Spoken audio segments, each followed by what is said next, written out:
There are concerns that a renewed war may break out between Israel and Hezbollah fighters in Lebanon as Pope Leo XIV prepares to visit Türkiye and Lebanon beginning this week, from the 27th of November to the 2nd of December 2025, which will be the first apostolic journey of the head of Catholic Church outside Italy of his pontificate.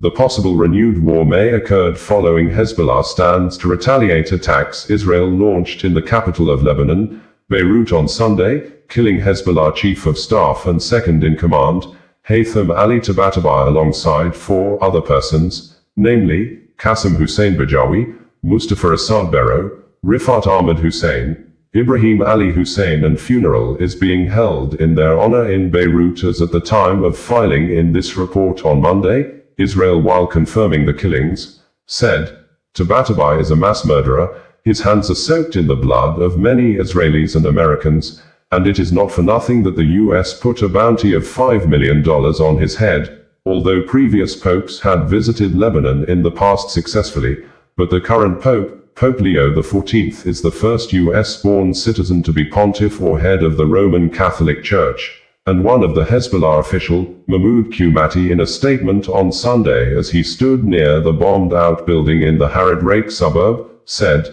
Israel's strike crossed a red line, and Hezbollah's leadership would decide on whether and how the group would respond. The Hezbollah, while confirming Tabatabai's death, said, Tabatabai, the great jihadist commander, who had worked to confront Israeli enemy until the last moment of his blessed life, ascended as a martyr in sacrifice for Lebanon and its people following a treacherous Israeli attack on Haret Hreik area in Beirut's southern suburb. Israel carried out the airstrike on the southern Beirut suburb for the first time since June, killing at least 5 people and wounding 28, according to Lebanon Health Ministry. Funeral proceedings for Haytham Ali Tabatabai, the Hezbollah commander, and others were held on Monday in Beirut's southern suburbs. Early photographs and videos from the scene showed Hezbollah members carrying Tabatabai's coffin, draped in yellow and green, and raising the group's yellow flags as they marched through the Lebanese capital. Hezbollah said the strike, launched almost exactly a year after a ceasefire ended the Israel-Hezbollah war, threatened an escalation of attacks, just days before Pope Leo XIV is scheduled to visit Lebanon on his first foreign trip outside Italy. In its statement, the IDF said Tabatabai commanded most of Hezbollah's units and worked hard to restore them to readiness for war with Israel.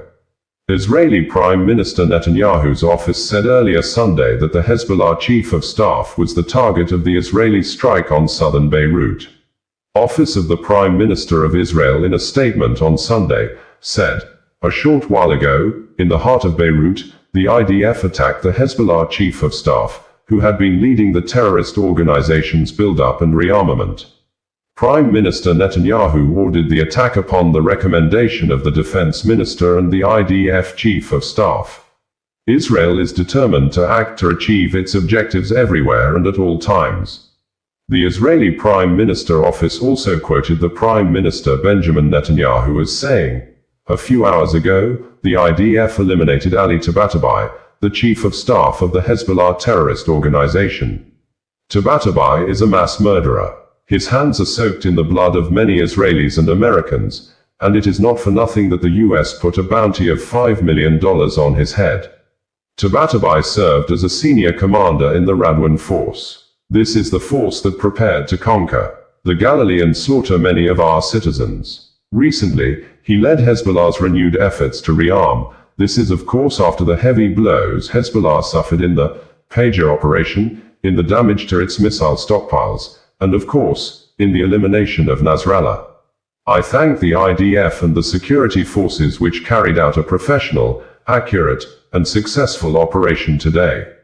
The policy I am leading is absolutely clear. Under my leadership, the State of Israel will not allow Hezbollah to rebuild its power, and we will not allow it to pose a threat to the State of Israel again. I expect the government of Lebanon to fulfill its commitment to disarm Hezbollah. Because only in this way can a better future be made possible for every citizen in Lebanon, and only in this way can good and secure neighborly relations be established between Israel and Lebanon. On this occasion, I also want to commend President Trump on his decision to outlaw and designate the Muslim Brotherhood organization as a terrorist organization. This is an organization that endangers stability throughout the Middle East and also beyond the Middle East.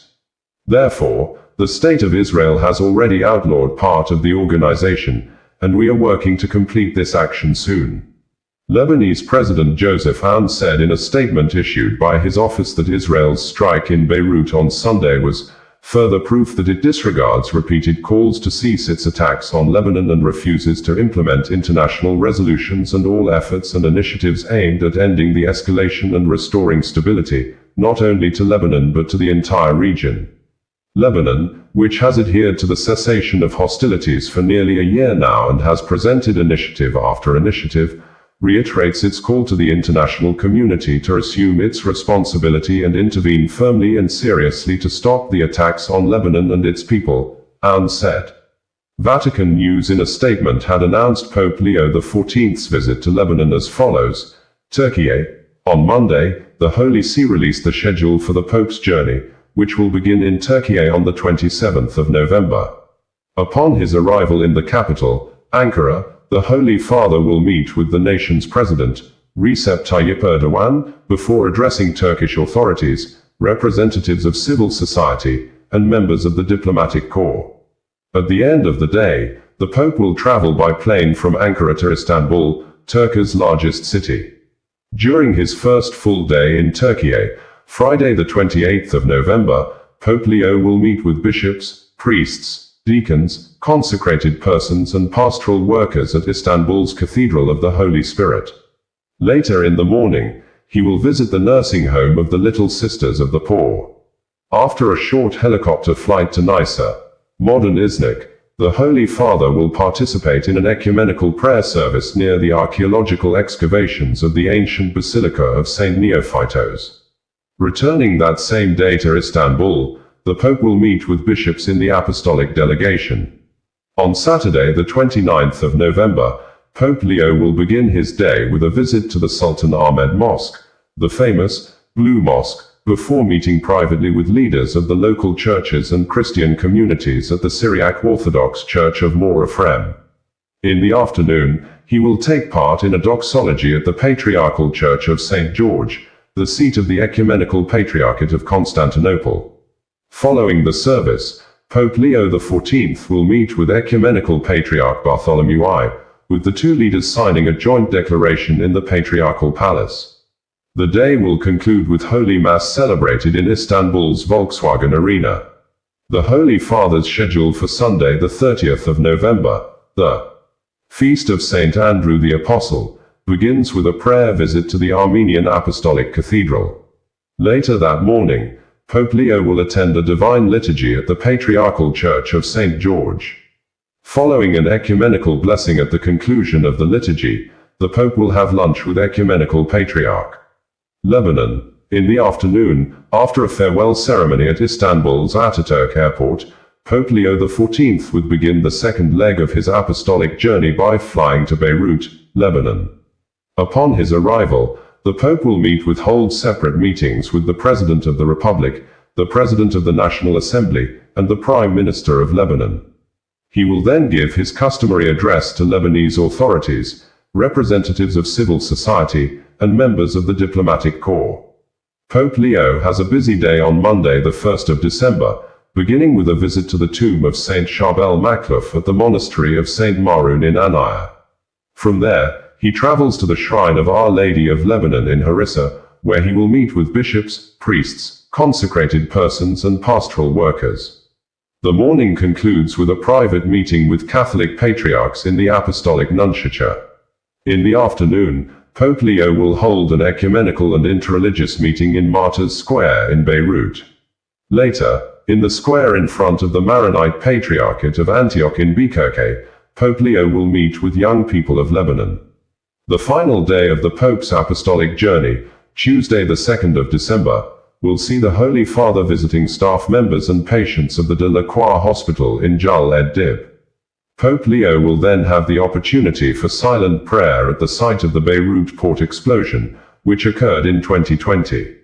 The Holy Father will then celebrate Holy Mass at the Beirut waterfront, the final major event of the journey to Lebanon. Pope Leo is scheduled to depart from Beirut Tuesday afternoon, with a scheduled arrival at Rome's Fiumicino International Airport shortly after 4 p.m. Hezbollah, in a statement of confirmation on Monday, said, "With utmost pride and honor, Hezbollah announces to the people of the resistance and to our Lebanese people the martyrdom of the great jihadi commander, Haytham Ali Tabatabai, Sayyid Abu Ali, who ascended as a martyr in sacrifice for Lebanon and its people following a treacherous Israeli attack on Haret Hreik area in Beirut's southern suburb."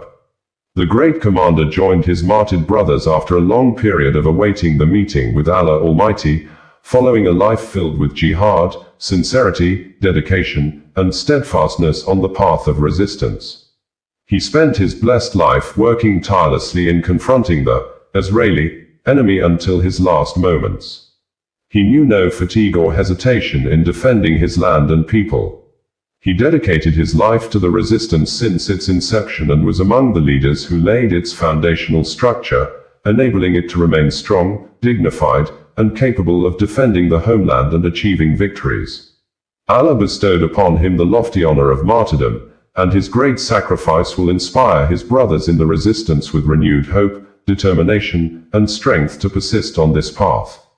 As he was in his life a source of strength and inspiration, his pure blood will empower the fighters to continue with steadfastness and courage to thwart all the schemes of the Zionist enemy and its sponsor, America. We extend our condolences and congratulations to our master, the Imam of the age, Imam al-Mahdi, may Allah hasten his reappearance, to his brothers fighters and fellow resistance fighters, to the steadfast supporters of the resistance, and to all free people in the world on the martyrdom of this great jihadi commander and his companions who were martyred alongside him. We also extend our condolences to their honorable families, asking Allah Almighty to grant them patience and comfort, and wishing the wounded a swift recovery. Bringing you the news in a more digital way.